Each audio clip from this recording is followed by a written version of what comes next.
Good evening, happy Sunday, and welcome to the channel. This is not very common for me. This is an impromptu ad hoc stream because there is no Geeky Geezers tonight. But thanks for stopping by. I'm going to take one of the topics we were originally going to talk about and expand a little bit on that with our special guest host, Z-Topia. So, you know what? Pour yourself a drink, get comfortable, and here we go.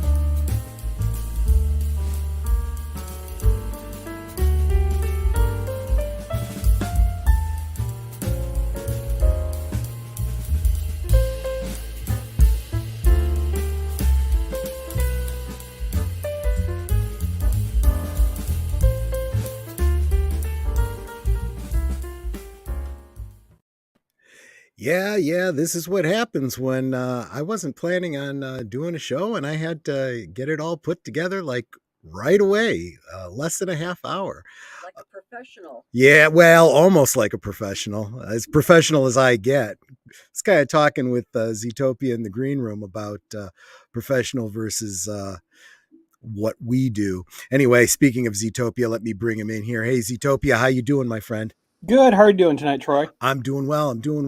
And, I know you're going to be repeating yourself because I asked you this question in the green room, but that picture on your icon, is that little guy in the t-shirt? Is that a young Z-Topia? That is, yes, that is absolutely young little me back in the day. And, showing off my love of Spider-Man at a young age. Yeah. Where did you meet Spider-Man? Well, it was really kind of strange because I woke up as a Saturday morning, and I'm 9 years old in that picture. Mm-hmm. And my mom calls up to me and in my room and says, make sure you put on your Spider-Man shirt. And it was strange because I just worn my Spider-Man shirt yesterday and she washed it. And so it was there. I was like, I just washed it, or I just wore it yesterday. Yeah. Why do you want me to put it on today? Which just you never cared about my love for Spider-Man before. So I put it on, and then we left. My brother and I, we went with her to the Oktoberfest, which was local in the area that day. And there was in a booth was I Am Choosing to Believe, the actual real Spider-Man. I'm with you. Yeah. And that's me with him. Unfortunately, he was all out of web fluid that day because I asked. Of course. It was one of the most fun days of my childhood because that's awesome. Spider-Man inspired me to read at a young age. I clearly remember it was before kindergarten, so I was maybe 4 years old. And clearly remember the old racks that they had in grocery stores of comics. Yep. And I remember picking up one of the comics and just looking at it and seeing the pictures. And I just remember I want to know what Spider-Man says. I didn't know what he was saying, and I was like, I want to know what he's saying. And that was your impetus to learn how to read. Yes. So nice. All right. Well, Stan Lee inspired me. I have a very similar Spider-Man story that I'll share in just a minute. Let me first greet the chat. Big Al of Big Al Presents is first, and he's saying, "Rest in peace, William Hurt." That was the first I had heard about it, so maybe we'll touch on that a little bit tonight. Auditor Dread, he likes the title card. Let me tell you, buddy, I literally put that together in just a few minutes because I had just heard that Geeky Geezers was canceled about less than 45 minutes ago, and I had to record an opening and everything. So, we'll say that's me being professional. That's just me scrambling. Deleted scene, Stephen Otten. How's it going, my friend? Rest in peace, William Hurt. Yep. Okay, we'll definitely be talking about that. Auditor Dread. Sorry to hear that he passed away. Yep. And of course, Netter of Netter's Network. Link in the description. Please give her a sub and like some of her videos. She does a lot of great work here, and I love her to pieces. I don't know why she hasn't smothered me in my sleep yet.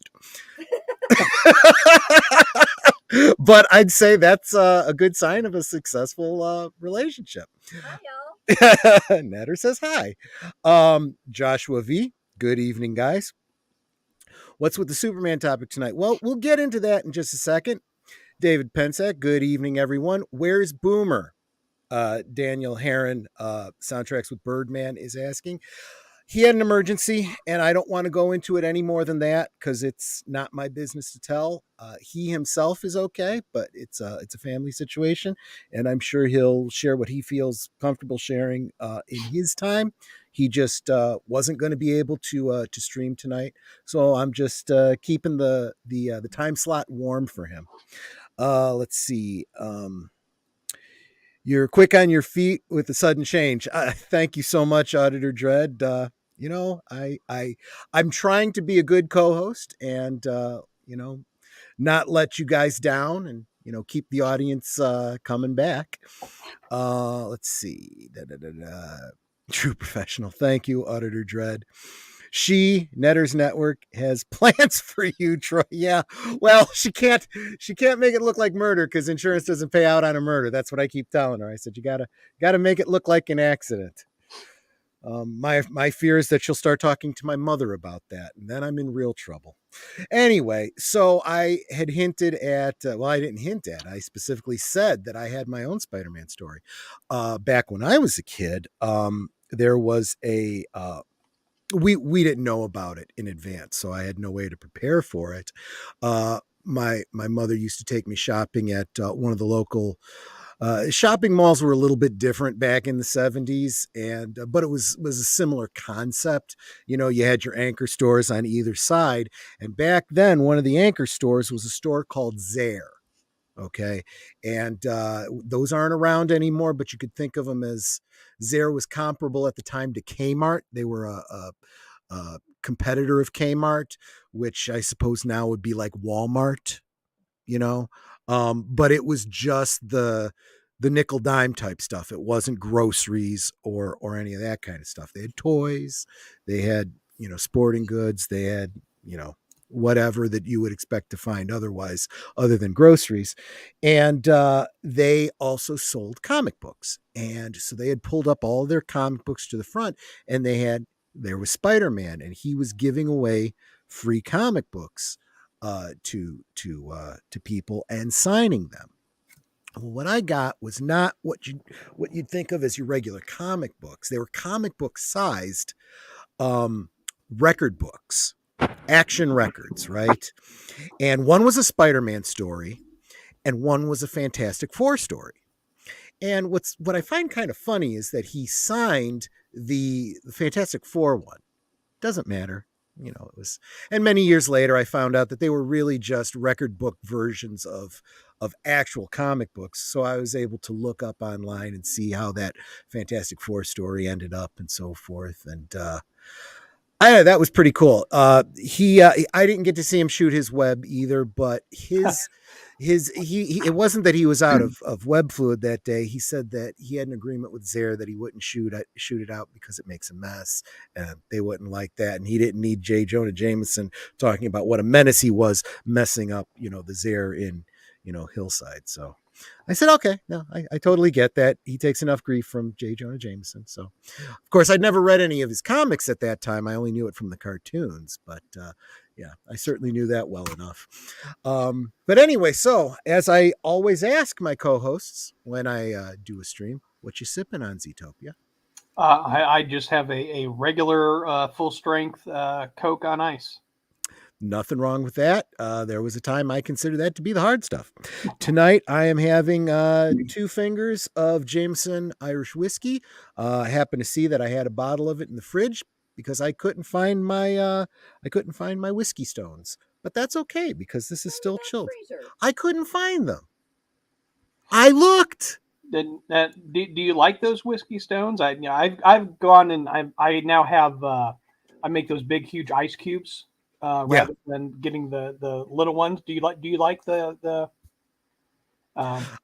I do. I got my first set of whiskey stones from Netter this year for Christmas, and let's face it. I mean, they work at least as well as regular ice cubes insofar as they keep your drink cold, but they don't melt, so you don't end up watering down your whiskey, right? Yeah, And that's the advantage of them. and I am taking it easy tonight because it is a work night. But I was going to front load because your original topic for tonight was going to be, from what I gathered from Boomer, it was going to be a little bit of a rant about James Bond. I'm not sure what your side of it was going to be, but I suspect it was probably going to be very similar. There is going to be some ranting. Yes. Yeah, I figured, yeah, I better get ready for that. And then when I found out I'm hosting the show tonight, I'm like, no, I definitely going to have a little front loading here. So I am ready for tonight. But yeah, comic books have been kind of an important one in my life and in your life and a lot of people in the stream. But Yeah, I collected. I probably still have 2,000 or 3,000 comic books in long boxes stored away. Yeah. But Spider-Man was always my big one that I collected. I don't have most of the comics that I grew up with because without getting into personal things, Netter and I had a rough time when we first got married, and we literally eloped. So I left home with the clothes on my back and just a few things I'd taken with me. And there were some comics that I took with me, but certainly not my whole collection. That got left behind. So I got a lot of memories, just not as many comics as I used to. Although I've done a pretty good job of filling up the house with more comics since then. Well, I have all of my comics, but it's not from lack of trying by my mom. Yeah, to get me to get rid of them. Yeah, and but there came a point where I was like, okay, I'm done buying new comics. I'll keep going to the long boxes, but I'm done with the new stuff. And it was just before that New 52 started. I was done. I'm just like, yeah, these aren't my superhero characters anymore, and I want nothing to do with them. And people don't understand. It's not, they didn't do this because they were doing something creative about it. They weren't doing it because they thought, we need to take this in a new direction. It was just cold hard economics. They didn't want to have to pay royalties anymore, so they changed them. I would agree that it's cold hard economics in principle, but in actuality, when you do the maths, it doesn't work out. Oh no, it didn't. I mean, it ended up being bad economics because they, how long did that last? 3 or 4 years, and then they went back. Well, here's the thing, and I've seen it with, and I believe this to be the case with Star Wars, Star Trek, Doctor Who, all of these things. Dr. Pepper. We get the distinct impression that they are doing this specifically because they want to inject the stories with woke ideology. Oh, sure. But that's secondary. That is not their primary purpose. Their primary purpose is exactly what you said. It's there have been legal cases that have come out, and whether it's Siegel and Schuster or Kirby or whomever it is, or their estates, they were the creatives that created these characters, and the companies that now own them did not do the work for the properties that they own, and they owe something to those creators. Yeah. That's how intellectual property works. Yep. And now they're realizing, these characters we've been making money on, now we have to pay royalties on them. Okay, well, we'll stop using them and we'll just use the names. We'll, do something that's, distinct, so we don't have to pay those creators anymore. And the problem with that is we've had 60, 70 years of these characters. We don't want new ones. We want the ones that we love. That's not Superman. That's not, whomever. So they stop buying them. So congratulations. You don't have to pay the royalties on these characters, but you also don't make the money on these characters. Yeah. And the example I always bring up is the situation that what's it called? 20th Century Fox and Warner Brothers had over the Batman 66 series, because both owned a share of it, right? 20th Century Fox owned, I can't remember what network it was that Batman was originally aired on. So they own the rights to that TV show. But Warner Brothers owns the rights to Batman and Robin and all of those villain characters. Right. And they couldn't come to an agreement, and neither one was making any money on it for years. That's why you didn't see any toys based on it. You didn't have any releases of the home video of these things. And somewhere along the line, they both realized, well, neither one of us is making money. Better to make, maybe, I don't know what they finally worked it out to, but let's say 50-50. Let's make half of something as opposed to zero of nothing. And Yeah, that's why now we exactly. have the DVDs and we have all the toys. And I mean, they've flooded the market with marketing for this thing. And I think both sides are happy for it. And I think the fans are too. And as soon as other companies realize that, I think Star Wars is realizing that too. They're realizing, oh wait, killing off, and character assassination of Han Solo and Luke Skywalker and all these other legacy characters has not been good for our bottom line. Yeah. People aren't buying the new characters. Okay, well, let's, go back in time and tell those stories and sell those toys. And oh, wow, we're making money again. And even if that means we have to funnel 10% of it or something to Papa George, at least we're making 90% of something rather than, 100% of nothing, Yeah. Yeah. That's exactly right. And um, I think that the Star Wars and everybody are, they're trying to put in new characters while they eliminate the old ones. And they're just Yeah. finding that people don't care about the new ones. They aren't interesting. And that's where you're injecting all the other stuff, the other non-creative stuff into it. And it's not going to make you money. Yeah. And I really feel like all of these entertainment companies have to keep relearning the same lesson over and over and over again. It's like, where were you the last time this happened? Auditor Dread is asking, what were your first Spider-Man comics? And he's sharing that his was the Scarlet Spider Ben Reilly stories, which that was the whole clone saga, which really upset a lot of fans and lost them a lot of sales. It went on for so long. They had to backpedal on that. Yeah, I go back farther than that, and I'd be hard pressed to tell you what my first Spider-Man comic was, but it was definitely in the era when Hobgoblin was a big villain at the time, and it was the whole mystery of who is the Hobgoblin. And it was looking like, was it Flash Thompson? Was it Ned Leeds? There was a number of people that it could have been. And that's funny because that's about when I was doing it. Now I had earlier ones that were reprints. Like the first storyline I remember reading was the death of Gwen Stacy, and so that's what, to me, Gwen Stacy is always Spider-Man's first love, and best love. But they were reprints. I mean, I was 10 years, 15 years after those stories. But yeah, I first started with my first collecting and collections with my allowance and everything was with the Hobgoblin stuff. And you hit on something that's really great. Those stories, it's not just about the action, it's not just about the Spider-Man story, right?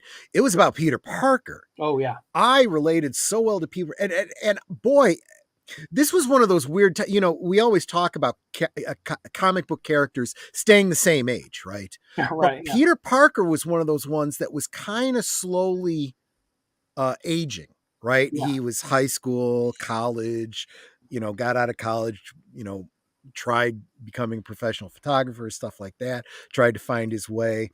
And I was aging right along with him because I started when he was just leaving high school, going into college, and I was, following right along with that. And the girlfriend woes and stuff, I was right there with him with all of that, and the dating and the trying to do the right thing and always being broke. And, I was like, man, I can totally relate to all of this stuff. Right. Yeah, that was, I say I'm a Spider-Man fan, but really what I am is a Peter Parker fan. And, right. I identified with him. I still remember, the panels with him with the microscope, and I had a microscope when I was a kid. And, I was geeky little kid who liked to read and look at the microscope and all that. And I totally identified. That's why I really liked Tobey Maguire's Spider-Man, which is a little bit more like that.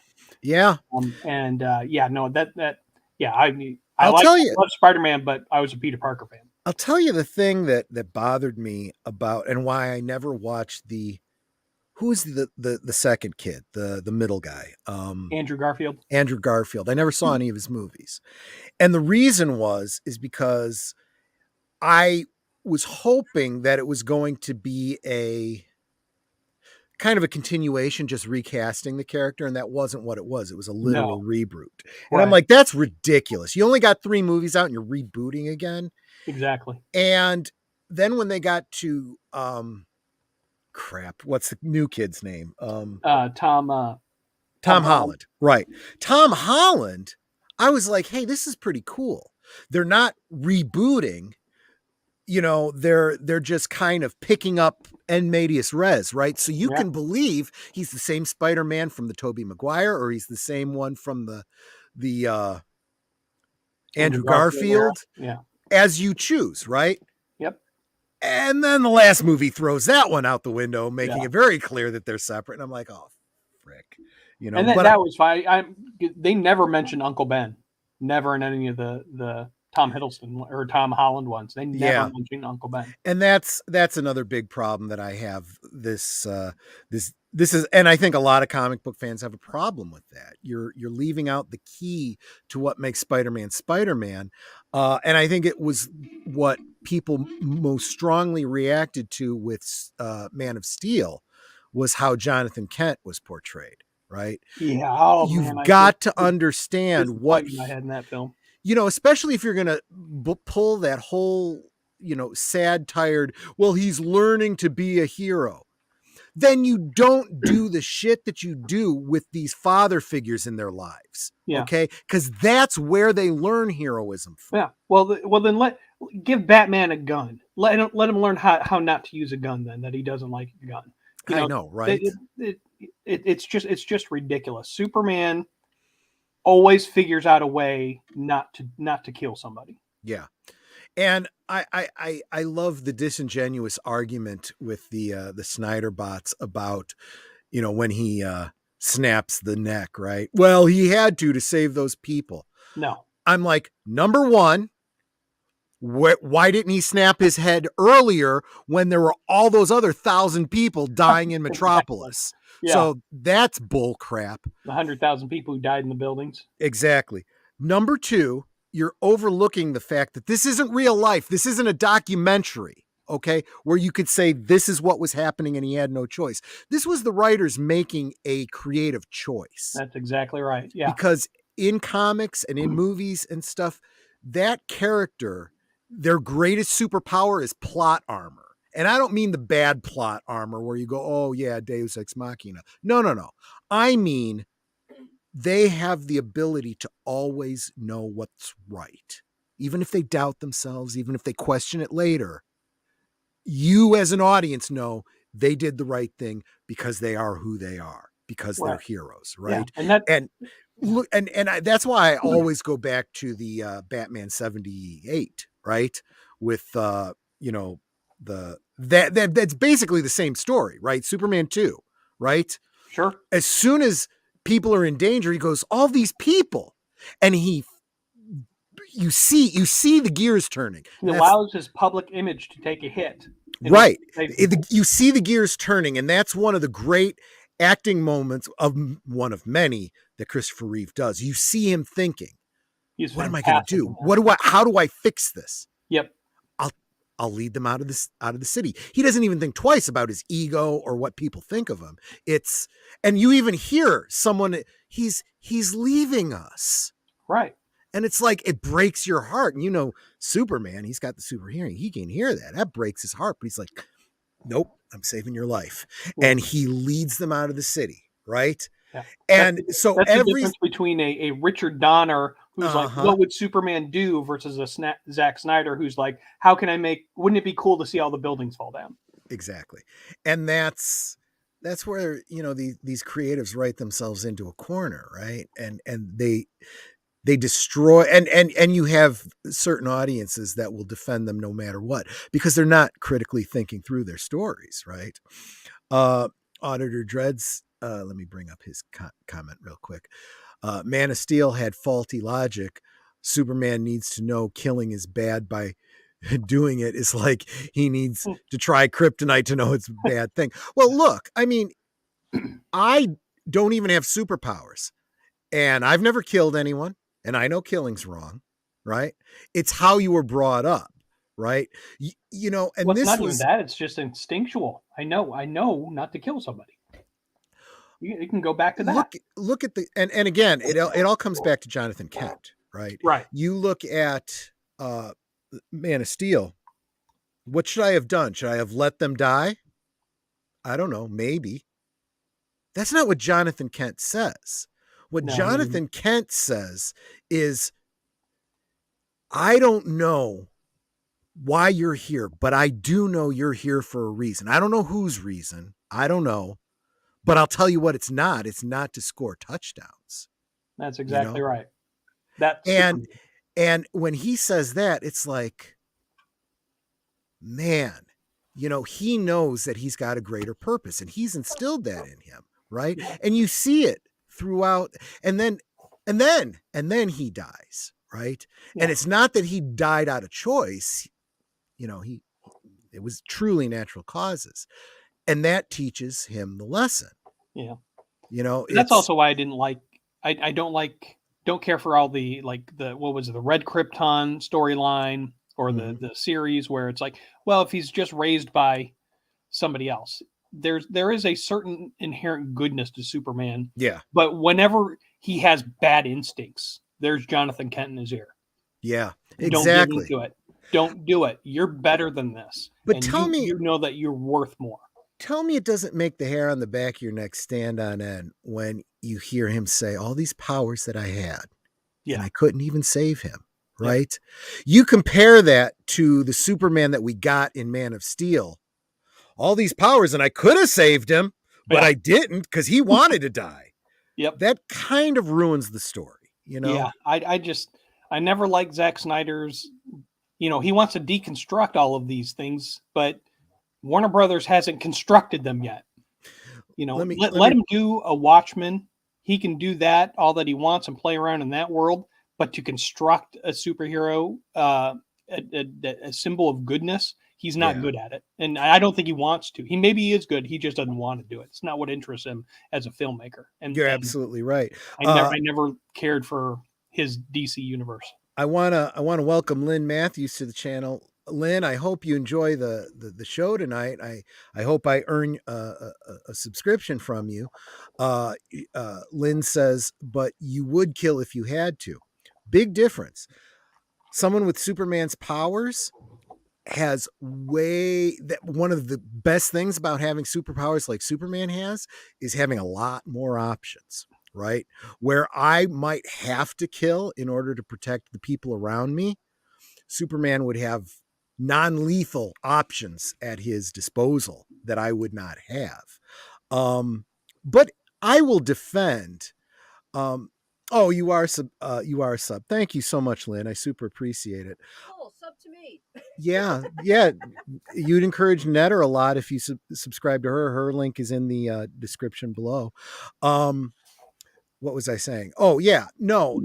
I've kind of butted heads with some purists about this that are a little bit more absolutist about it than others. Back in the John Byrne era, there was a storyline where he did kill the Phantom Zone villains, and he had incredible guilt over it, and it led to some self-exiling and led to him leaving the planet and, you know, doing some space adventuring and whatnot. And I don't know. I mean, I get that. I get that it was a very different circumstance. It was more unique. And John Byrne did at least the service to the character that he put him in a situation where it was arguably justifiable, but he couldn't live with it. What's up now? It's not the first time the Superman killed, though. Yeah. In the series with George Reeves, The Adventures of Superman, there was an episode where some thief accidentally found his super closet with the super suit, stole it. He managed to get it back, but then took the people responsible and put them on top of a mountaintop. Yep. And they basically ended up falling to their deaths because he left them there basically to die. Yeah, exactly. I do remember the episode she's talking about. Now, you could say, well, he didn't really kill them. He left them there, and he did say he'd be back, but he knew that they would try to get off the mountain and they would fall to their deaths. And one could also argue, I mean, I would guess that in live action, that would be the first time you could consider Superman to have killed. But other people have pointed out that in the Golden Age, in the original run in National Comics, Superman did some killing, and they kind of retconned that and changed that. I would almost argue that the George Reeves Superman was the Golden Age character. So yeah, absolutely, there is a history of that. Yeah, but and there did come a point where he decided that was his modus operandi, and that's the incarnation that we had. Yeah, and there are times Lynn remembers it. It was the one where his suit was stolen. That's absolutely right. Yep. Yeah, and there are times where a character starts out as something, but as you kind of delve into the character, you kind of change it a little bit, and then it becomes more of it enters, as you say, a golden age, and it becomes the iconic version of that character. Yeah. And Superman, I think, it came about in that George Reeves kind of era where he became Superman, not just in comic books, but also to America and then to the world. I mean, Superman is probably the most worldwide known superhero, I would guess. Yep. Auditor Dread points out he did kill Doomsday in the first encounter, but his intent wasn't to kill him, but to stop the monster. Yeah, you're right. It wasn't his intent, and as it turns out, he didn't actually kill him. Yeah. But he was also sacrificing himself. It wasn't. Well, it wasn't. That's true. He literally was. He was.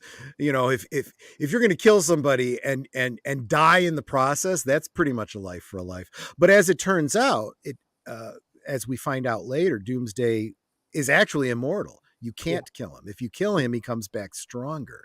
So that's how. And it is not the killing. I mean, there are heroes out there who have killed. Oh, who I'm sorry, I didn't read far Wolverine. enough ahead. Yeah, Auditor Dread said that. Wolverine kills, and there are plenty of DC ones that do. It's which are the ones that, for their own moral code, don't kill, and then not for reasons of exploration, but just because you want to change it, that you change it. I mean, you have a duty when you take on a character like Superman or Batman or Spider-Man to be true to the character. I always loved what Peter Jackson did with Lord of the Rings, and when he said, I am trying to put Tolkien's vision on here, not mine. Yep. And those are the things that when you play in someone else's sandbox, so to speak. Yeah. And that creators aren't doing right now. They don't really care about Superman or Batman or Spider-Man. It is the creatives are like, how can I insert myself in here? Matt Inouye points. I'm not a fan of that. Matt Inouye points out that Batman didn't have a no-kill rule until later. In fact, I'll add on to that, Matt Inouye. Originally, back in the Golden Age, he used a gun. Yeah. You know, before it became, you know, he was an anti-gun kind of guy. But it stuck around because it likely fit the character more. And you know what? I'm glad you brought that up, because that's what I wanted to transition to.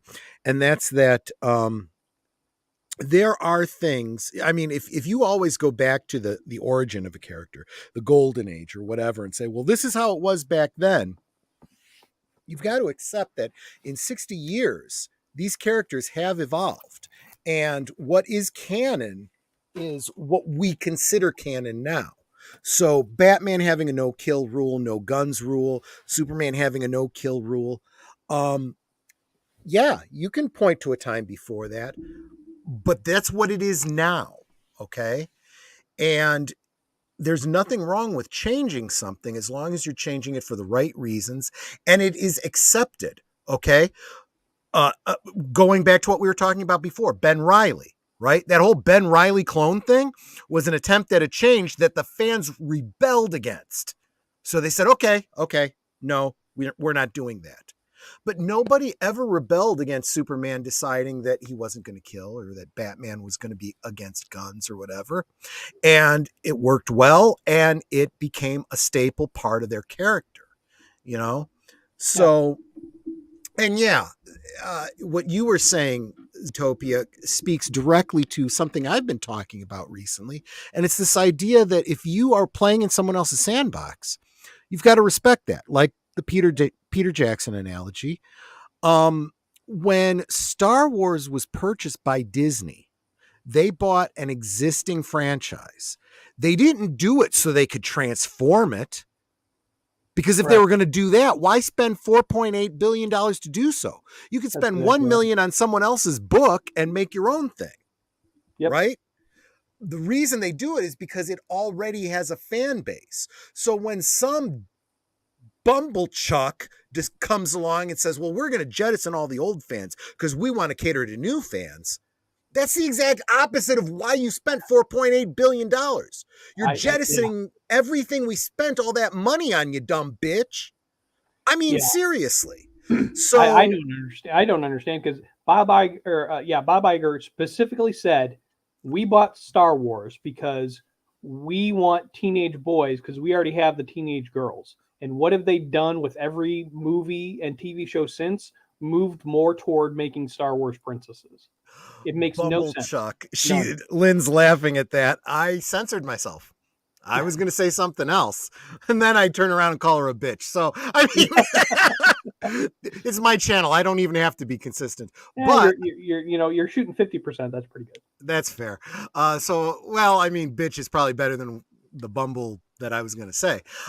Max World Entertainment, greetings programs. He stops by to say, Netter, can you drop Trey's link in the chat because he is awesome people, and you should, if you are. So speaking of franchises we love, Max World Entertainment is a great place if you're a Star Trek fan to check out some of the work of fan creators that are doing fan films of Star Trek. And showing their love for an established franchise and not deconstructing it and, making it their own and forgetting the canon of the past, But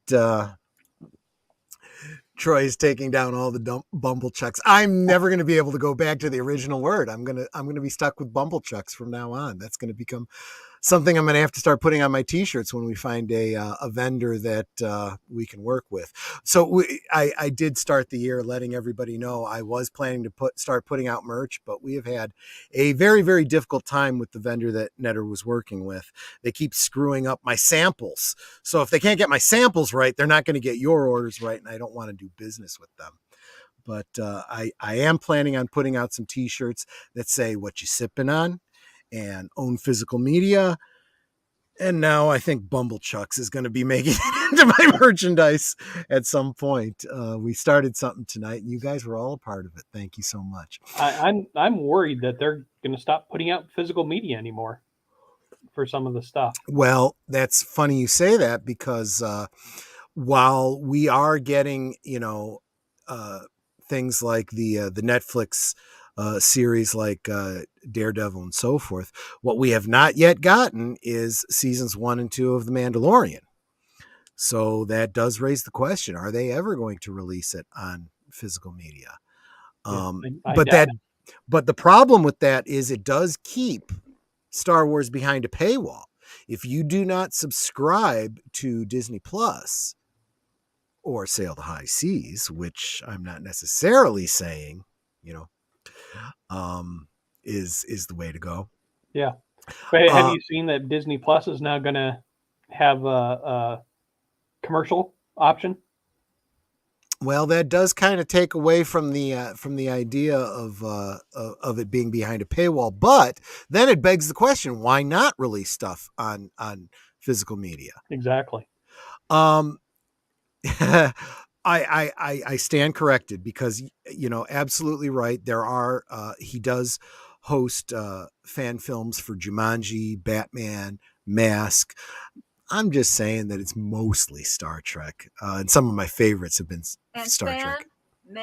Fan made. They're all fan made. Absolutely right, because all fan made, all amazeballs. Okay, that's his. That's not going on my t-shirts. That should go on his. Amazeballs. Yeah. Aw, thanks, buddy. super appreciate it. Sorry, even when I do stop by your chat, I'm just kind of lurking, man, because I've just been busy lately. But you are awesome, and I'm always quoting you and always. I gotta do what he says. It says promoting. give Troy a big hug. Okay, give me a hug. Thank you. Okay, so you can hear her giving me a hug. There you go. But yep. But yeah, so that's exactly it, Matanui. The main problem, digital, is that much easier to it's much easier to fuck with. Wait a minute, I think you got that backwards. Because physical media cannot. Oh, I see what you're saying. Digital media, like online type of stuff, they can change it at any time they want. Whereas physical media, I have it in my collection and they can't take that away from me. Yeah. I see what you're seeing. Absolutely right. And they can tell me all that they want, that they're streaming in high definition. But when I put on my DVDs of something that I've also seen on stream, my DVD is so much better. Or I should say my Blu-ray.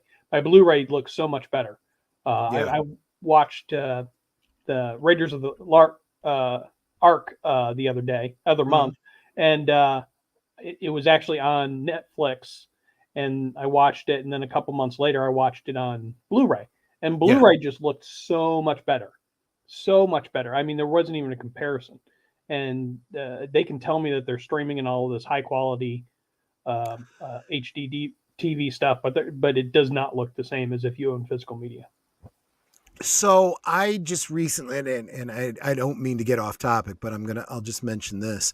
I just recently discovered that some of the DVDs I was trying to get, I couldn't get. They're out of print. They got real expensive. I'm like, the heck? Some of these Hammer horror films and a bunch of things. And then I found out that what was happening is that the ones that I couldn't find, at a reasonable price for DVD, I could find at a perfectly reasonable price for Blu-ray, because they had stopped making the DVDs and they started making Blu-rays. Yeah. So I started picking them up on Blu-ray and figured out a software problem I was having on my computer so I could play those Blu-rays. And now I've been able to watch Buck Rogers again, which was pretty cool. Oh, the old Gil Gerard? Yeah, because I had to get it on Blu-ray. I couldn't get it on DVD. That's some good stuff. But anyway, let's get to our main topic tonight, because we're kind of talking all around it, right? And here's what it is. This was an article. This was one that we were going to talk about on Geeky Geezers, and I don't really feel like it's so much news as it is kind of an editorial type of topic. Okay, this is from Bounding Into Comics. They're saying a new study suggests woke culture and pandering has had limited impact on LGBT mental health and suicide rates. And I'll do what Aged Boomer does, and I'll just read from the article. A new study has found that despite the numerous LGBT positive advancements in American society, such shifts in attitude have had limited impact on stress process and mental health of sexual minority people, suggesting that the recent societal focus on woke culture and minority pandering has been less beneficial for the intended recipients than the proponents claim. Now, let me stop right there. And let's kind of digest that, right? This is one of those things where, the science, okay, in quotes, kind of fits with, just basic, logic and reason, right? Because while I'm sure that the gay community has, their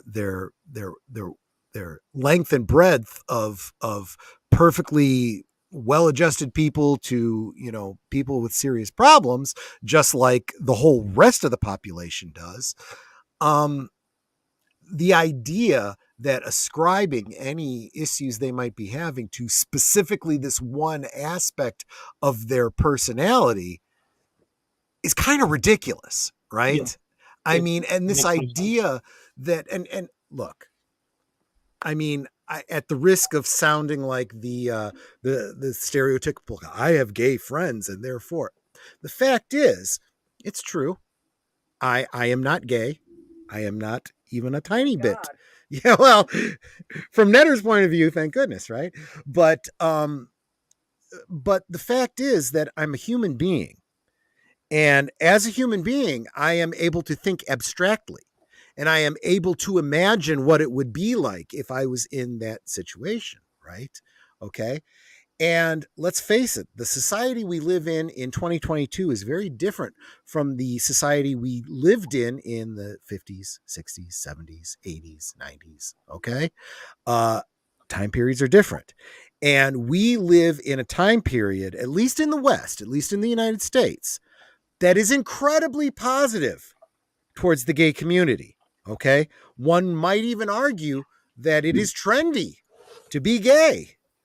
That's a topic for another night. But the fact is that you are well protected, by a certain contingent of the community, right? And so if you are still struggling with, this aspect of your life, and you're dealing with depression and so on and so forth, first off, anybody dealing with depression, anyone dealing with any dark thoughts, by all means, get help. I don't care what kind of help. First and foremost, definitely do that. Whether it's professional help, talking with a loved one, someone that you care about, that cares about you, okay? Community matters, okay? Whatever problems you're having, okay? Be that as it may, if you're focusing on this one aspect of your life and saying that is your problem, be open to the possibility that there might be a confounding factor. Okay. If you're struggling with depression, maybe that's not the cause. Maybe it's just a correlation, right? We know the difference between causation and correlation, right? Okay. Malaria isn't caused by being at low altitudes, okay? Because you don't catch malaria at high altitudes. Malaria is carried by mosquitoes that can't live at high altitudes. The causality is the malaria virus that is carried by the mosquitoes. The correlation is being where the mosquitoes are at, right? And depression is not caused by being gay. Depression is caused by a lot of things. It could be how you're being treated because, you're openly gay, but it could also be something else entirely. And if you're misattributing the causality, you're not treating the disease. You're not even treating the symptom, right? Yeah. And so what we're so starting to about, go ahead. About just figuring out yourself and what is it that is making you happy or unhappy, and that takes a lot of introspection, and it's not just about your sexuality. And going back to what I was talking about, friends of mine that are gay, I'm of an older generation, right? And they used to say, look, I'm openly gay, and if you don't like that, then I don't want to have anything to do with you. And that's just fine, right? I don't need your acceptance and approval to be happy with myself. And I always thought that was a really positive, very, strong attitude. Now it seems like the boisterous minority has reversed that. I demand your acceptance. Why do you even care what I think about you? That's exactly right. Yeah. Right? Do your thing. I'll do my thing. And, it really shouldn't matter. Right? There's a reason why there's never been a movie or a TV show in which the person suddenly becomes rich and famous and all of their problems are solved. Yeah. And happily ever after. Right. It's always the exact opposite. They find that once they get what they want, that's not really what makes them happy. Yeah, that's exactly it. But those same gay friends are the ones that are telling me, yeah, nothing's changed in the gay community, except that this very vocal minority have taken to social media and they've taken over the narrative. See, and that's why you start seeing a lot more, these log cabin Republicans and so forth, and in fact, I just took place in a virtual town hall. Uh, I didn't actually participate. I just listened in. Mostly people of the gay community who happen to identify as conservative, saying, "Yeah, all this BS crap that we're seeing in the woke media does not represent us, and it doesn't represent most of the people in the gay community. Most of the people in the gay community are just like the people in the straight community. Our sexuality is private. And we don't care if you know about it or not, but we're not advertising it. And we're not going to parades and we're not waving flags about it." Yeah. I mean, think about it. Can you imagine if I were to go out and wave a flag? "I'm proud to be straight." Well, first you'd have people saying, "Well, you're a bigot because you're a homophobe," which is not what I'm saying. I can support the gay community and still be proud to be straight, right? But at the same time, I don't consider this something to be proud about. The fact that I love a woman and, I'm happy in that relationship, that in and of itself is enough reward for me. I don't care who knows about it or cares about it. But that's kind of what we're starting to see more and more in, the woke. And obviously when we talk about woke messaging in entertainment, we're not just talking about, gay representation. We're also talking about, all sorts of issues that a small minority of people want to have, elucidated for them. And most of the people, even in their own communities, are going, I really don't need that. That is not that big a focus of my life. In other words, don't be offended on my behalf. Yeah, don't be offended on my behalf. Yeah, that's a great way to put it. I mean, that's exactly it. Netter's a big one that just struggles when she sees, a lot of these so-called third wave feminists, going on. And she's like, you don't speak for me and you don't speak for most women. Shut the hell up. Yeah. I mean, it's, and it's like I was saying to someone else behind the scenes, I said, the fact is most women out there, whether they're gay or straight, whether they're feminist or not, or identify as feminist or not, have men in their life they care about. They have sons and brothers and fathers, right? Possibly husbands. And they love them, right? And they do not want, to be elevated at the expense of those people they love, right? They just want equality. That's all that the original feminist movement ever really wanted. We just want to be treated like human beings, regardless of our gender, which is fair, right? And I think there's gay people that feel the same way. They have straight friends. Many of their family is straight. They don't want them lessened. They just want to be treated like human beings. And if you don't like the fact that I like somebody of the same gender, well, then just go on with your life and leave me alone. Yeah. But that's what it's become. This is what people are talking about when they talk about woke agendas, right? It's not about wanting to be accepted as equal, okay? It's about somehow vilifying somebody who's not of their group. It's the opposite of equality. It's underscoring the differences, right? Martin Luther King said that he dreamed of a day when his children would be judged by their character, the content of their character, not the color of their skin. And yet modern BLM is all about color. It has nothing to do with character. You are guilty just by the fact that you don't have the same color as I do. And totally undoing all of the things that the equal rights focus has been for decades. Where, you can't have, you had Plessy versus Ferguson, and then you had Board of Education of Topeka, Kansas, right? Where separate but equal, that's perfectly okay. And then we have a law that comes along and says, no, you can't have separate but equal because the two are incompatible. As soon as you separate, they are not equal. but now they want to go back to segregation again. You know, they really are trying to undo all the progress that we've made. That's why so many people say the so-called progressives are actually regressive.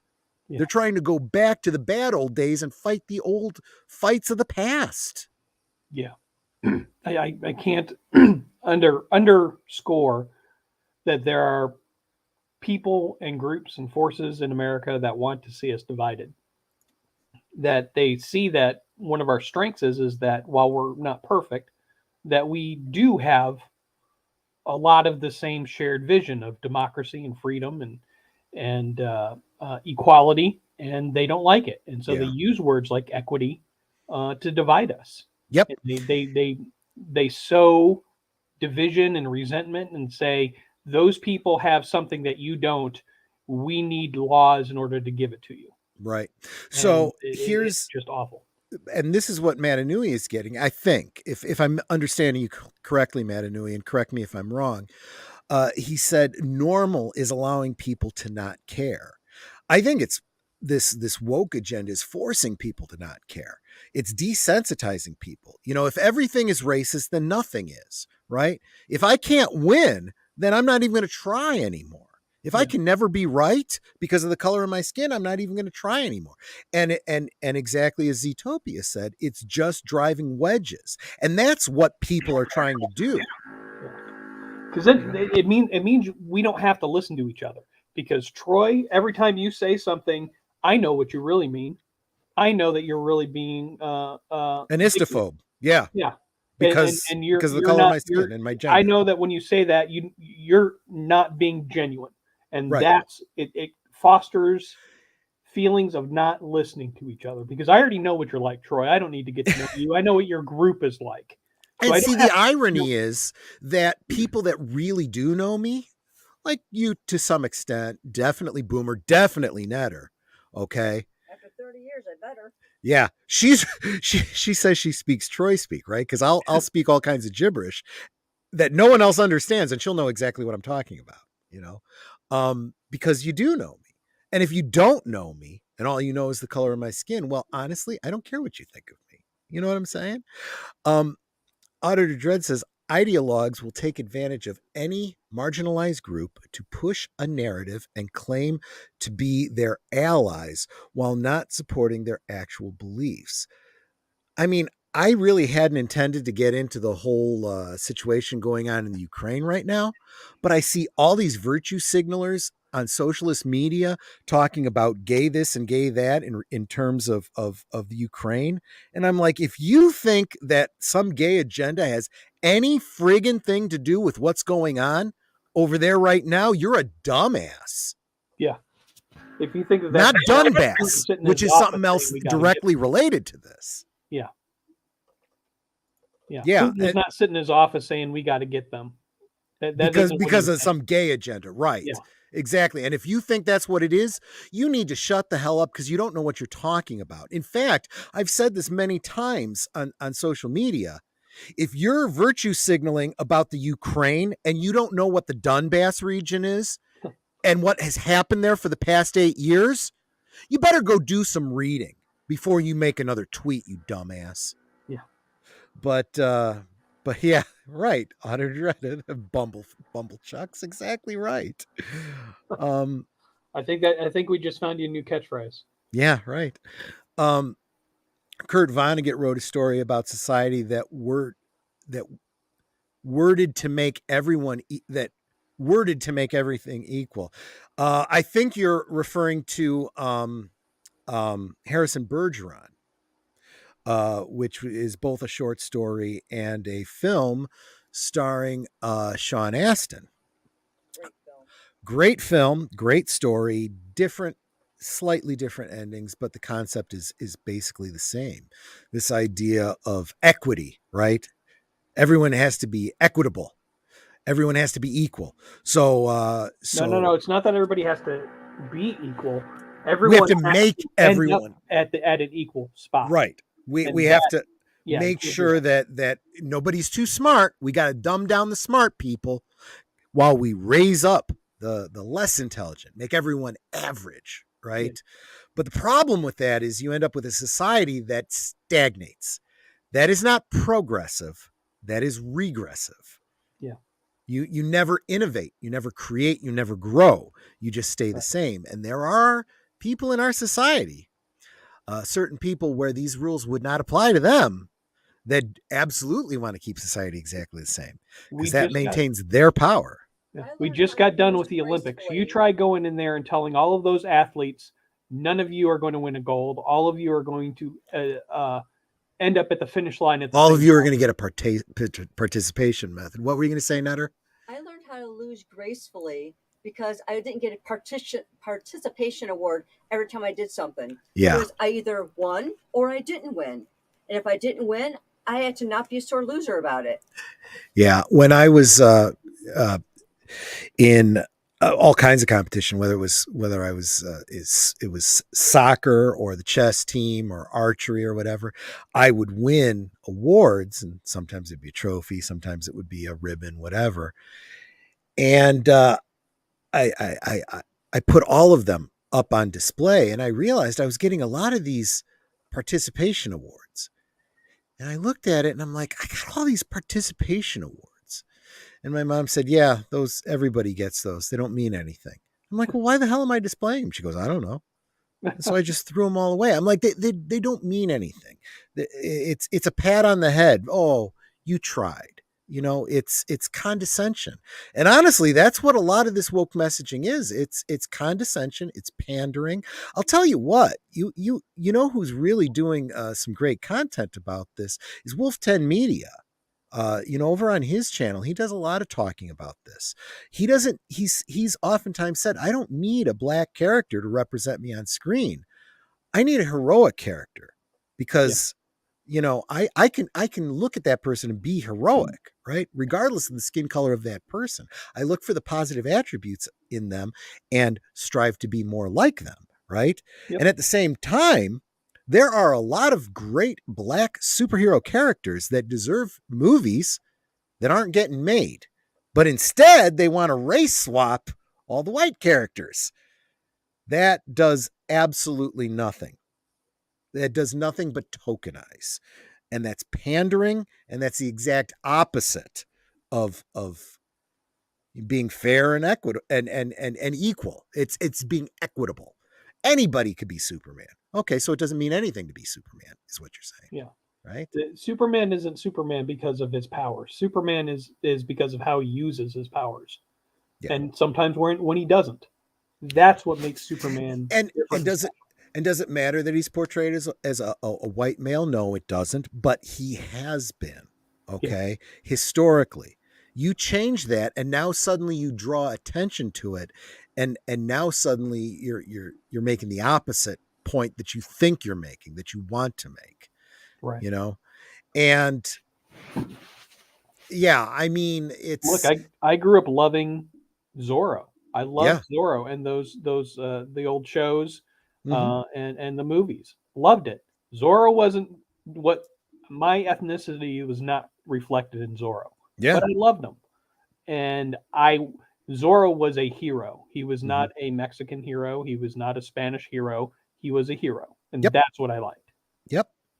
And that's exactly it. I felt the exact same way. And keep in mind, in canon, it was Zorro that inspired Batman. Yes. So that's something to keep in mind, and I don't know, but if you think I can't enjoy the movie Shaft, you're very wrong, because I love that movie. Right. Richard Roundtree, one of the coolest men who ever lived. Absolutely. There's a reason that Sam Jackson is so beloved by so many, except Netter.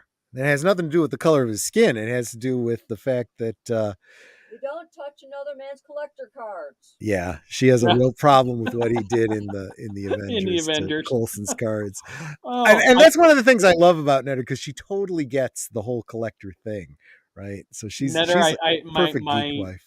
Love and respect for you is just shot through the roof. See, that's exactly it. When she said that, I was like, she gets me. My mother never did. She never understood that, exactly. But my wife did, and that's why I snapped her up when I could. Oh, Auditor Dread. See, this is another thing about the internet. I talk about not being able to see race and gender and stuff on the internet. I have no idea if you're black, white, Hispanic, but Auditor Dread says, as a Latino, Peter Parker is still the most relatable hero to me. And yes, they have made Miles Morales and they have Miguel O'Hara. A character doesn't have to look like me to be relatable. Absolutely right. What because those should not be the things that define them, right? You don't look at Miles Morales and say, well, he's black and Hispanic. You look at him and you go, he's got problems in his life that I can relate to. And boy, wouldn't it be cool to have those superpowers? And those superpowers don't solve all the problems in his life. Yeah. You know, that's what you're looking at. And that's how generations looked at Peter Parker. Sure. That was the Renaissance in comic books and storytelling, was when they moved away from the Superman and Batman as being God and more as relatable human being. Yeah, I love that line. Through the roof. What was it? Dean Cain. Superman is not who I am. It's what I do. Yes. And the implication is he is Clark Kent. Clark Kent is the man, right? Now, I get when people say that Bruce Wayne actually is. Batman is the character and Bruce Wayne is a facade he puts on. That's maybe oversimplifying it a little too much, because who Bruce Wayne is leans more to the Batman than to the caricature of Bruce Wayne that he puts on at society parties. Yeah. And that's what's interesting about Batman and Bruce Wayne, is that examination of the character. And they've been examining that for 70, 80 years now, however long it's been. And there's still more stories to tell. What I find so interesting about, and you can make this, you could draw a comparison between Batman and Superman in this regard. They are who they are, right? Regardless of what costume they are or are not wearing, right? And it's only for very brief times where they act, right? Superman puts on a public display at certain times, but by and large, he's not acting. He's going about doing his thing because he has to. When you see him being all, I just think of that thing in what was it, Superman? One of the Superman movies, when he comes in, there's a disaster happening and he goes, "Is that man okay?" "All right." And then he goes and he takes care of something else. And he, he's in charge. He takes command and he helps where he needs to help. Right. That is who he is. Yes. In that moment. Right. That is who Clark Kent would be in a private moment. Right. If there was a fire and, he had to go help somebody, it didn't matter whether he had powers or not. He'd be doing the exact same thing. Right. Yeah. Occasionally, whether he's public or private, he's doing the right thing. I think people might read a little bit about this. This might not be a popular opinion, but I'd like to say that in some ways, I think that the Clark Kent you see in Smallville, and to some degree in Lois and Clark, is a better representation of Clark Kent than you see in the Christopher Reeve Superman, because he's very much playing up the bumbling goof in those Superman movies, right? But what we see in Smallville and what we see in Lois and Clark is far more genuine. He is a little awkward, but it's a natural awkward. It's the kind of awkward he really is around the girl he likes or whatever. And you know what I'm saying? Right. And I think Smallville did a great job of, he falls over and spills all of his books. Why? Well, he gets nervous around Lana, but Lana's also wearing a kryptonite necklace. And at this point, he doesn't even know kryptonite has that effect on him, right? So that's some really, really good. And then I think later in Smallville, when he starts working at the Daily Planet with Lois Lane, and Lois says, put on these glasses and whatnot, and he keeps doing the pushing them up and stuff. He really is awkward in those glasses because he's not used to wearing them, right? And he is a little bit klutzy because he's first day on the job and he's a little nervous. All the superpowers in the world doesn't change that for him. Right. That's You exactly know? right. Yeah. You still feel a little self-conscious, right? When he goes out and he's saving people's lives, the reason he's not awkward, because he doesn't care. He doesn't care what people think of him. He's got a job to do. Yeah. You know? And that's what's great about Superman. You know, that's what's great about Clark Kent. And look, all of this analysis that we've done, the writers these days aren't doing that kind of analysis. They don't understand these characters. I'm afraid they're incapable of doing so. They don't even want to try because they're content. That's all it is right now, and they want to have all of these royalties that they don't want to pay to creators. Is that they now want to create those royalties for themselves. And there's also the fact that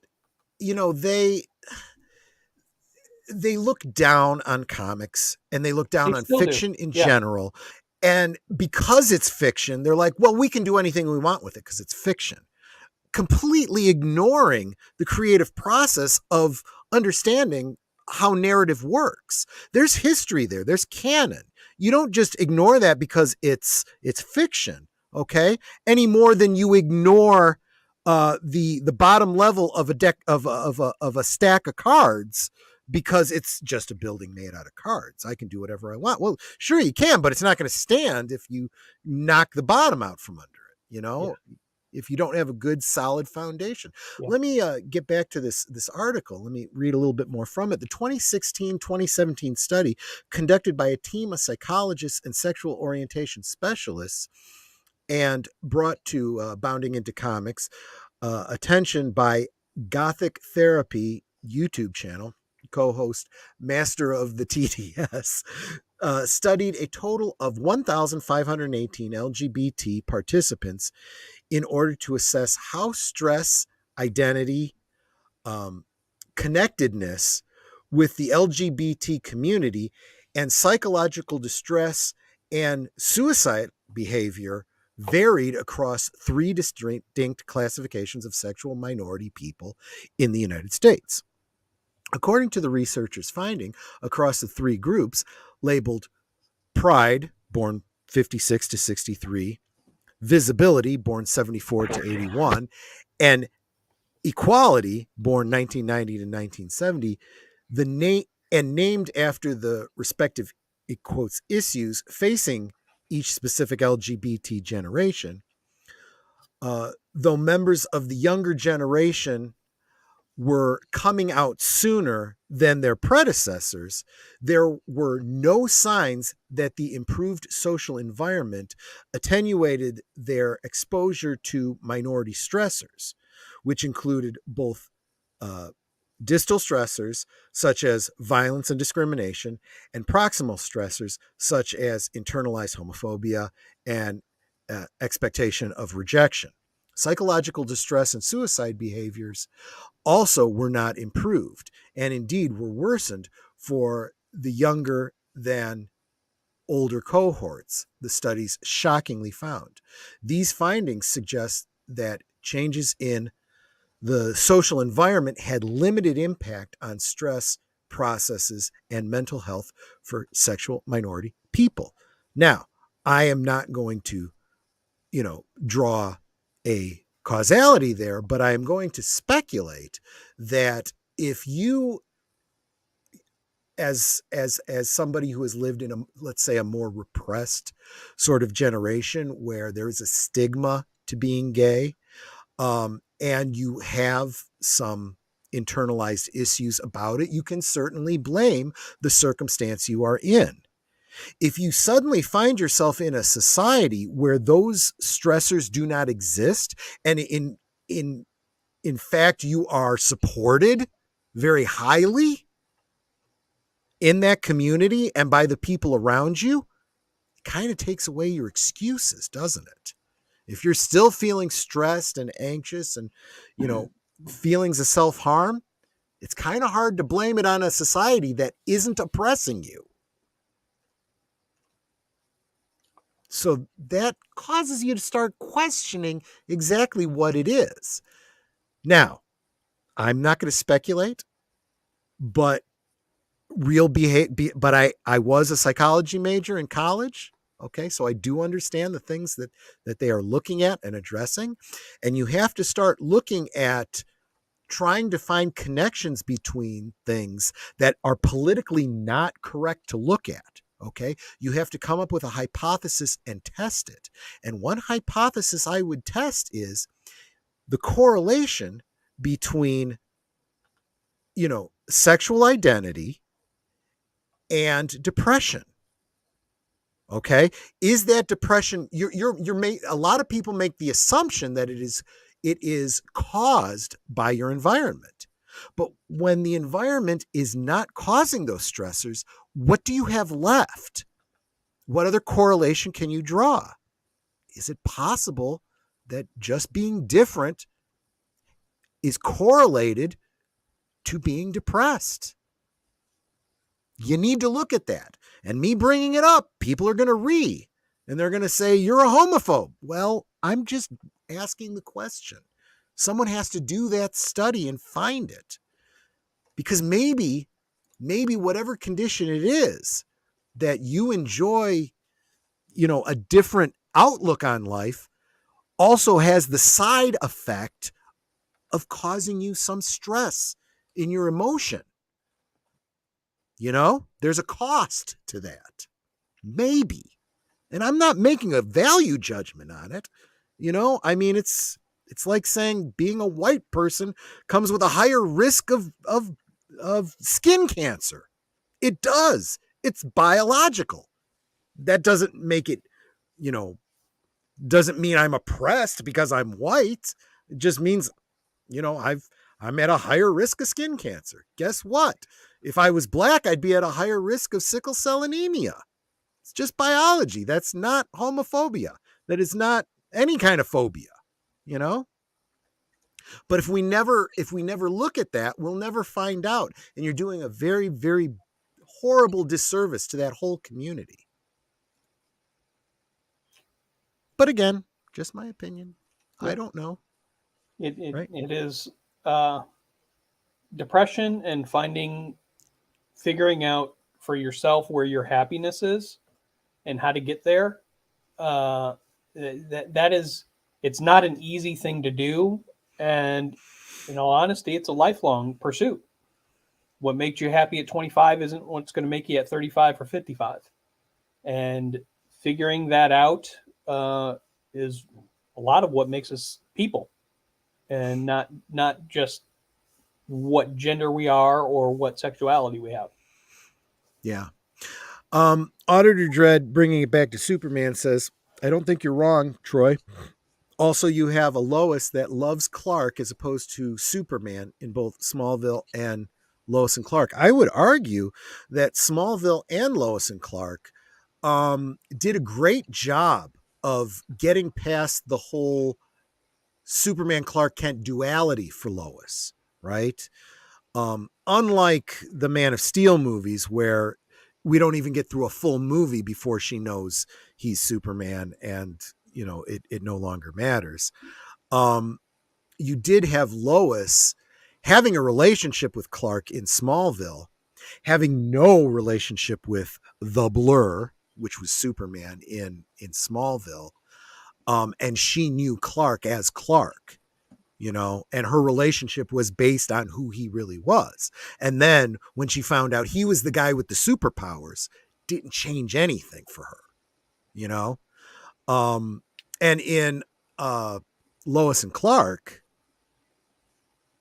yeah, they did a better job of spending some time with Lois, having a different relationship with Superman and with Clark, kind of going back to what was going on in the comics all the way up till then, and directly reflecting the John Byrne storylines that were contemporaneous with Lois and Clark. But I also felt like the show dealt with it a little bit better than John Byrne did, because I felt John Byrne kind of, jumped the storyline and had Lois find out, and had Clark trying to, keep alive the lie. Oh, no, we're two different people. It's just that, he grew up as my brother and we lived in Smallville together, which was just so freaking unnecessary and contrived. And then that fell apart because it didn't help anything, because even if you're not the same person, he was still favoring you and allowing you to get scoops over me. And so every time I got a scoop on Superman, you guys were just throwing me a bone. And it doesn't matter if it was Superman himself or his, adopted brother doing it. It's still, condescending to Lois, and she was pissed, and rightly so. So that was kind of clunky. The way they dealt with it on Lois and Clark was a little more natural, made a little bit more sense.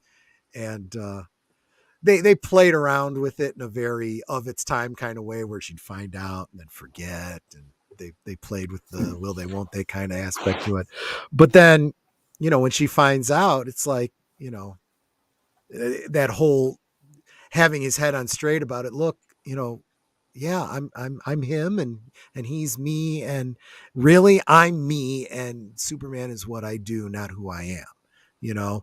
So that I think that always put, for me, that scene in Lois and Clark really put the whole Superman duality for Lois into perspective, right? You don't have to make a choice between Superman and Clark, not because they are the same person, but every aspect you liked about Superman is alive in Clark, and everything you like about Clark is part of Superman. Yeah. And I know that goes without saying. It's obvious because they are the same person. But no, of course, we all have different sides to ourselves, and sometimes things come out at different times. Something when you're out at a party, your social side comes out. When you're at home, your non-social side takes over, and but they're both you. Exactly. And Superman is Superman and Clark Kent, and right. it being as Auditor Dredd said in an earlier post there. Yeah, he'd go crazy if he had to be Superman all the time. He'd probably go crazy if he had to be Clark Kent all the time. And they've even played with that in some storylines, because he starts to get like, I could be doing so much more, and I have a responsibility to, because of who I am.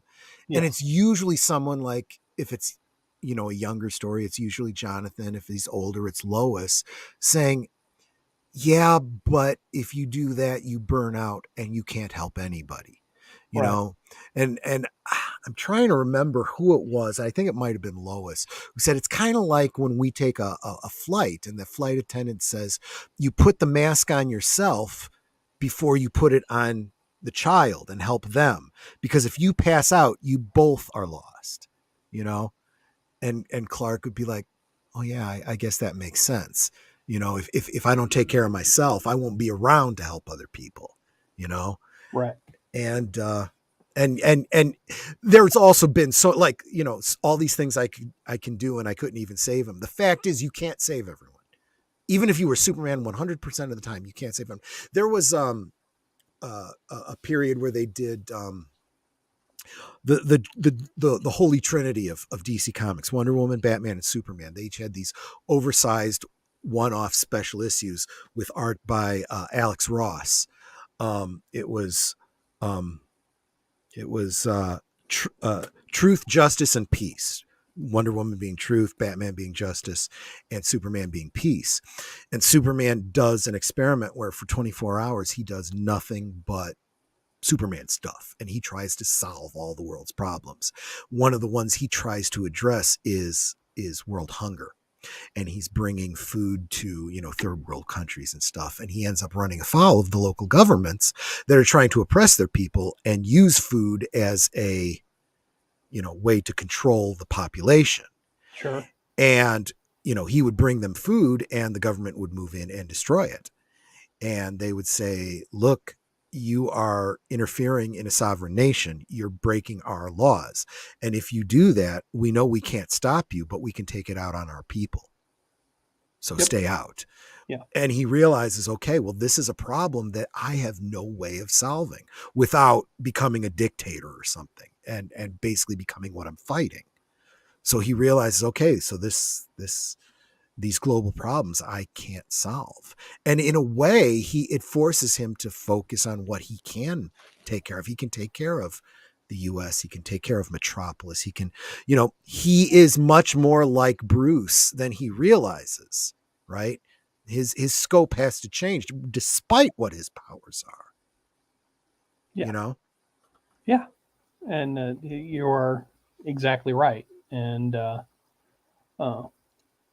I just, all of these things, elements are that you and I love, that you and I talk about, are things that are not being explored anymore, and that saddens me. Makes me sad. And these are the stories that I think stand out in our memories the best. It's the ones that we relate to. And again, it has nothing to do with, look,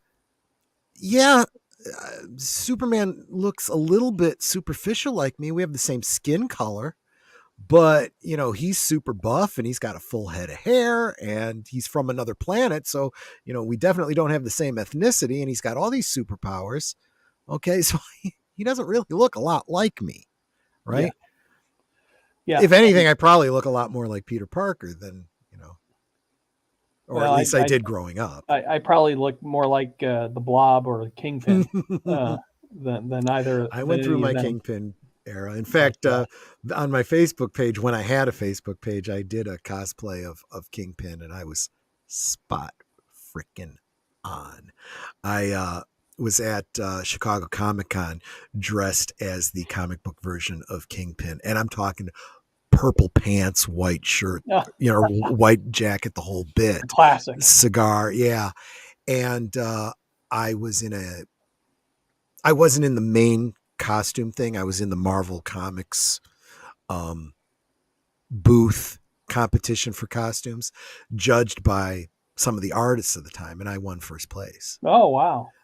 Because you got to post some of those pictures. I really should. I've lost over 100 pounds since then.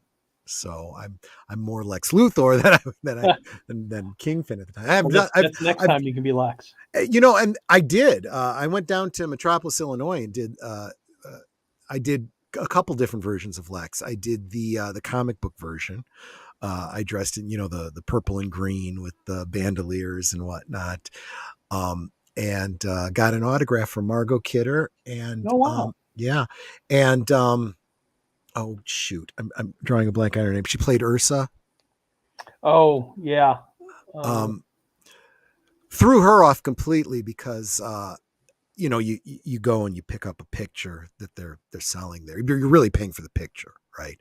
And I bought the one of her playing Pamela from V, and she starts to sign it. And she's like, to Troy and Annette from. Sarah Douglas. Sarah Douglas, thank you. From Ursa, Sarah Douglas. She's like, oh, wait, this is wrong. I should have put Pamela. I'm like, no, that's fine. She goes, no, it's not fine. And she gets another picture and she fills it out for him. Like, that's really sweet of you. I said, but yeah, I said, I'm more of a fan than just, this just here. And she said, so what is your costume? I said, well, you remember, in fact, both of them said that. Because they were sitting like right next to each other. They're like, what is your costume? I don't recognize that. I said, well, you remember the character Gene Hackman played, right? Oh yeah, Lex Luthor. I'm that character from the comics. Oh, makes perfect sense. Not right, Yeah, exactly. Yeah.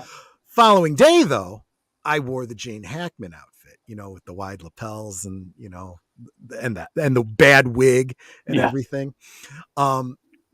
When we got when I was dressed as the comic book version, Netter was dressed as Supergirl, because there is that Lex Luthor Supergirl thing from the John Byrne era. Yeah. But then I dressed up as the Gene Hackman Lex Luthor the following day, dressed her up as Miss Teskmacher. Oh. Which was not a difficult costume to do, because the only thing I had to do, she had a suit that was just perfect. All I needed was the white lapels on it, and I handmade the buttons to match the suit, from the movie, did her hair up and everything, and it was just everybody immediately recognized her as Miss Tessmacher. No. And so we're walking down the Miss Tessmacher, and she turned and she'd strike a pose, and it was just adorable. And if it wasn't enough that I clearly was the Gene Hackman Lex Luthor, I was carrying around a glowing piece of kryptonite on a chain too. Oh, were you? Oh, that is. So every time I'd see a Superman, I'd hold it up and he'd back away, and we had a lot of people coming up to me asking for photos.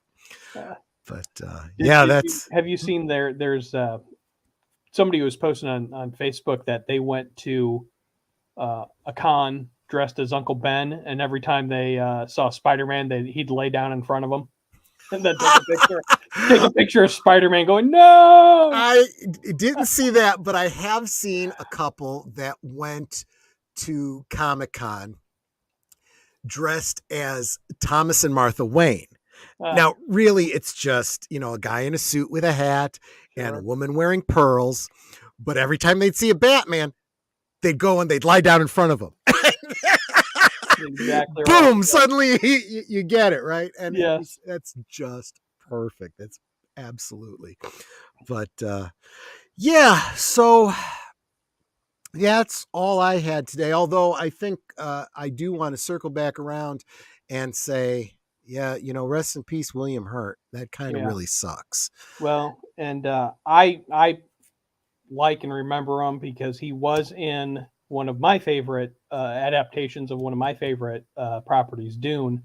He was in the TV version. He was. Yes, he was. Duke Leto. He was Duke Leto. He was an excellent Duke Leto. Yes. The first movie I saw him in was, the first one I see in his filmography, in fact, it's Altered States from 1980. And I got to tell you something. That movie really inspired me it was my first inkling to want to explore psychology. And it indirectly led me to read, The Undiscovered Self by Carl Jung. Yes. And this whole idea of archetypes, racial memory, and so forth. Now, obviously, Altered States was about literal race memory. Like you could tap into kind of like the memory that we see in Dune, right? The actual being able to remember the experiences of an ancestor, whereas obviously Carl Jung said that, society has these things built into us, whether it's through evolution or through culture. We tend to think about things in similar ways over time. But yeah, that had a huge impact, not to mention that it was, one of those shows on cable that was playing over and over and over again, along with Body Heat. That was another one that was, wow, Body Heat. Yeah. I mean, yeah. But, yeah, I hear a lot of people talking about Kiss of the Spider Woman. I saw that. I didn't like it because it didn't have anything to do with Jessica Drew. Yeah, I mean, you put it on, and in 10 minutes, you don't see anybody getting bit by a spider. So exactly. So no Jessica Drew. That's not Spider Woman to me. I'm out. Done. Yeah, I did. As a Marvel fan and comics fan, I did think he made a very good Thunderbolt Ross. Oh, that's right. I had forgotten. That's right. Yeah. And he I know that there's a lot of, it wasn't very popular, but the Lost in Space remake, at the first hour of that, I thought was great because I loved watching that on WGN when I was a kid, the old TV show, and I really liked the first hour of Lost in Space, the movie, and I thought he was great in it. I don't. Let me see if he's still there because I just saw. Okay, yeah, he's still there. Age of Boomer. We of course we understand. If you go back and listen to the beginning of the stream, I just said you had something come up and couldn't do Geeky Geezers. Your personal business is not mine to share, but everyone understands things happen beyond our control, and I hope everything's going okay. As at least as well as they can on your side, man. And we'll pick it up next week. I just was talking about the one topic, from tonight about the behavioral study, and wokeism isn't really helping anybody. It's not helping the people it's supposed to be helping. And most people with more than 2 brain cells put together kind of knew that already. I mean, it's not helping because it's not about them. It's about the movement, and it's about politics. And once you start making your life about that stuff, politics and things like that are supposed to be geared toward making your life better. Yep. And when you make your entire life that, there's no happiness, no joy in it. No, you're absolutely right. And so anyway, but yeah, William Hurt, that one, Yeah. That's a tough one. I would recommend anyone. He was in one of the best movies of all time as a sci-fi person. If you have never seen it, Dark City. It is an absolute great movie. If you people listening now or in the future have never seen that, go out and get it right away. It had the bad fortune of coming out around the same time as The Matrix, and The Matrix kind of took off, but Dark City, as good or better than The Matrix. Yep, absolutely.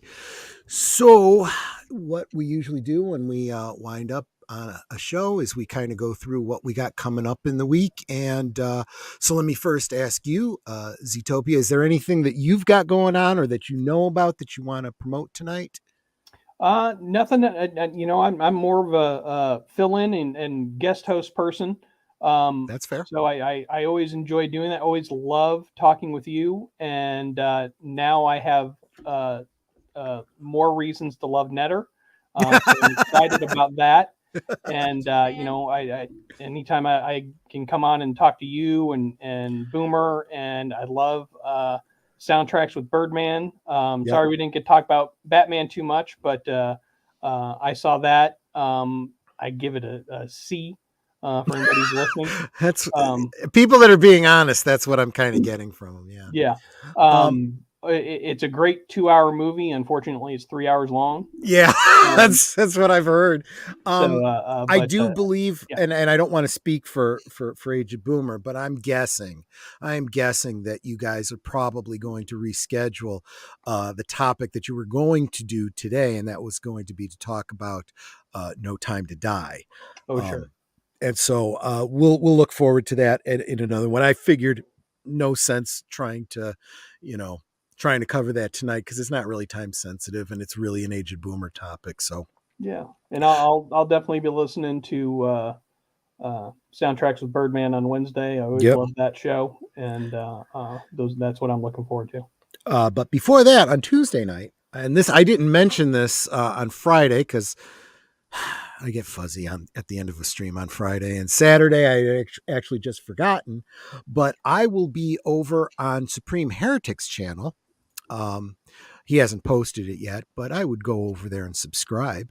I was in his chat last week and his channel gets a little bit more political than I usually do, even though tonight was a fairly political one. Normally it's just geek news and geek topics.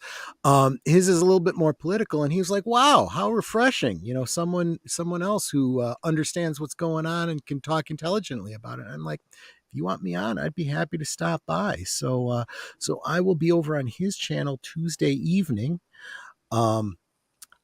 I can't even say what time it is because he hasn't posted it yet, and I'm not 100% certain. I know he's on a different time zone than I am too. So you're just going to have to go subscribe to his channel and hit the notification bell to see what we talk about on Tuesday. Exactly. Wednesday, of course, Soundtracks with Birdman. I forget what movie they're doing. They just did Dirty Harry. Yeah, I'm going to have to let me look and see if he has that posted yet. Let's take a look at that. Soundtracks with Birdman. He videos. He doesn't have any upcoming live streams, so he hasn't posted it yet. Yeah, he hasn't posted it yet. So if you're still in the chat, stick it in there, and we're glad to talk about it and let everybody know. That's why you have Blue Wrench, so that you can do that. And then, so I don't know anything about Thursday. If anyone else knows anything that's going on Thursday, let us know. But that brings us around to Friday, and my last call Tonight was first call. This is Friday night. Will be last call. Where I don't know what I'll be talking about because I don't know if I'm going to have a special guest or not, though I am working on it. But one thing that I do want to start the stream out with in recognition of the fact that some bumblechucks in our government have decided they want to cut off vodka from Russia. I am going to be doing a taste testing of Smirnoff Russian vodka and like some American vodka. I don't remember the name of it. Brady's or Bobby's or someone's American vodka. I will do an on-air taste test and I will tell you what I think of the two, if I can even taste a difference. Well, if I may, you may want to make yourself a James Bond martini with some of that. Yes, I might. I will decide which one is the better one, and then I'll make myself a Vesper martini. So as long as Netter's there to make sure you don't drink too many of them. She's going to have to mix the Vesper martini for me because she just makes better martinis than me, which is amazing because she doesn't drink, but she makes good martinis. Well, that's what makes a great marriage is that she makes them and you drink them. Yeah, it's a good symbiotic relationship. But only on Fridays. But only on Fridays. That's right. Right. That is right. So let's see. That's Friday. Saturday, we have a rewatch over on Debtors Network. Link in the description. Please hit the go subscribe to her over there. Saturday, we will be doing a rewatch of Big Fish. Everybody's talking about Obi-Wan Kenobi. See another movie that he was in that you probably haven't because it was a little bit of a sleeper, but it's an excellent film. So I will be simulcasting that on it. It seems that this Cosme seems to be a good hosting site for rewatches. Discord has had its problems, so I will be simulcasting it on Cosme, and I'll see if it's playing anywhere else for you. But yep, you can join us. You can join us on Saturday for that over on Netters Network. I'm hoping to maybe jump into Jedi Bill's stream after that and do a little karaoke. We'll see. I didn't last night because, the spring forward, fall back. By the way, check your time, check your clocks. You should have set your clock ahead. You should have lost an hour's sleep last night. If you didn't, you're going to lose an hour's sleep tonight. So I didn't stay up late to do karaoke last night, but maybe I will this Saturday. And that brings us back around to Sunday with Geeky Geezers. I'm expecting that Aged Boomer will be back up and running, and we'll be back on his channel next week as per usual. Okay. All right. Any last words, Z-Topia? No, just thanks for having me. It's always great to talk to you, and appreciate it. Absolutely. And I want to thank the chat too. I'm not as eloquent as Netter and how she puts it, but I super appreciate you guys coming by on a Sunday night when you don't normally, just to hang out with me. Send our love to Aged Boomer. Let him know we're thinking about him, keeping the slot open for him, keeping the community together, because you guys really are a community, and I really do appreciate you. Take care, everyone. Catch you on the next one. Bye-bye. Good night, ladies. Good night, sir. Hit it, sweetheart.